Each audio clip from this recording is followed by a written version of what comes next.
কড়াই গরম হয়ে গেছে, তেল দিয়ে হচ্ছে। অনেকটা তেল দিয়ে দিয়েছি। তেল গরম হয়ে গেছে, ফড়ং দেওয়া হচ্ছে, 5 ফড়ং। এইবার কায়া ভালো ওগুলো ভাঙিয়ে ভাঙিয়ে দে একবারে, সে নাই। তেজপাতা লঙ্কা ফড়ং দেওয়া হলো।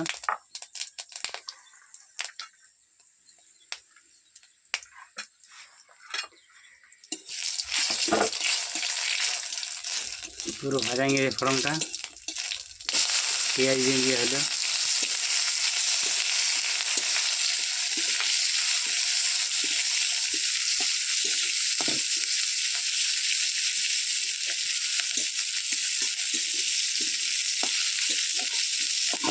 কড়াটা পাতলা হয়ে গেছে, তার জন্য লিখছে।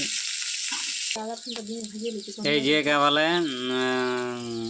কি বলে এটা, খেজুর খাড়ায় জাল দেওয়া হচ্ছে। ভাজা প্রায় রেডি হয়ে গেছে, ভাজা ভাজা পেঁয়াজটা ভাজা ভাজা হয়ে গেল। বেশি ভাজবো না, হালকা করে ভাজি।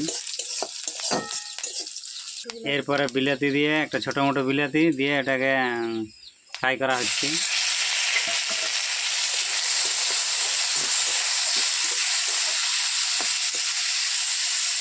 বিলাতি একটু ভালো করে ভাজিয়ে নিয়ে মশলাটা দেওয়া হবে।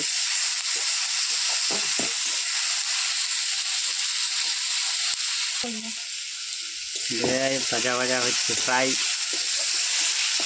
টমেটোটা প্রায় ফ্রাই করা হয়ে গেল। এবারে মশলাগুলো দেওয়া হবে, যাবতীয় যা মশলা আছে।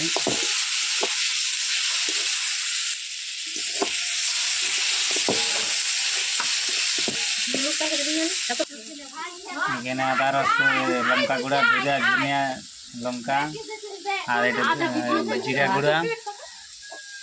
এটা হচ্ছে আদা রসুন বাটা, এটা দিব। এবারে দেওয়া হবে,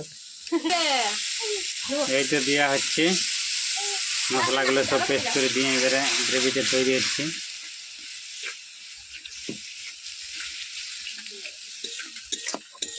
একটু মশলাটা ভালো ভালো ভাজা ভাজা হোক, তারপরে তেলটা একটু মশলাটার থেকে ছাড়িলে তারপরে আলু আর মটর, আলু মটর এটা দেওয়া হবে।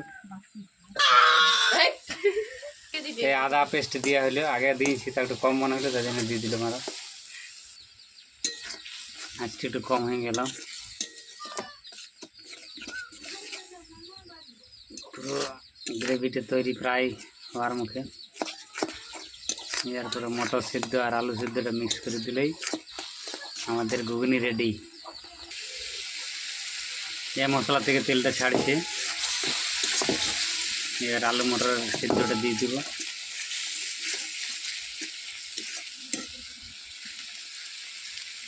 আলু মটরের সিদ্ধটা দিয়ে দিলাম।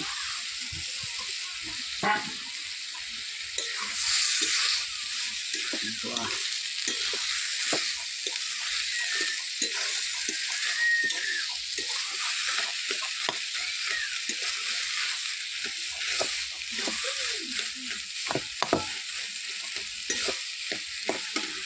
সামান্য পরিমাণে একটু জল দিয়ে দিই, শুকনো হয়ে গেল।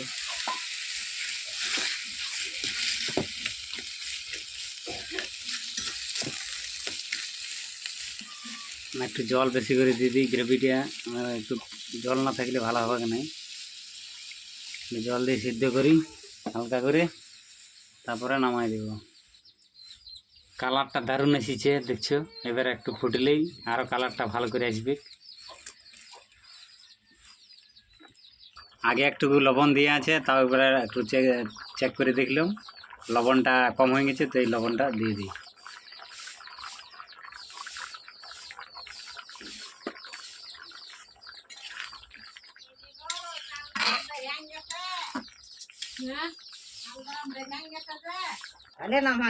নামা হয়ে গেছে রেডি।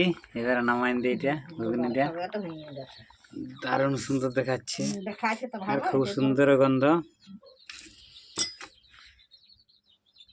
ঘুগনিটা তো রান্না হলো, তো একবার টেস্ট করে দেখি কিরকম স্বাদটা। গরম গরম সকাল সকাল